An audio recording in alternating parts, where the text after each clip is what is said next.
Shininga nga bolangirira amafuta agakutwala ku ddala eriddako.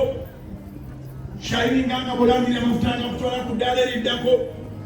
Emikono gyongere kuba ggulu nga bw'osabira ddala. Shininga nga bw'okwata essaala eyo, essaala ey'okutwala ekitali kya bulijjo, essaala ey'obuwanguzi mu byonna by'osaako emikono egyo. Essaala kono gyongere kuba ggulu. Akukole bulungi Katonda abeera obulamu. Byonna by'oyagala emikono gyongereko waggulu. Shininga ng'olangirira buli kyota okwatangako. Shininga ng'olangirira buli kyota okwatangako. Shininga ng'olangirira buli kyota okwatangako.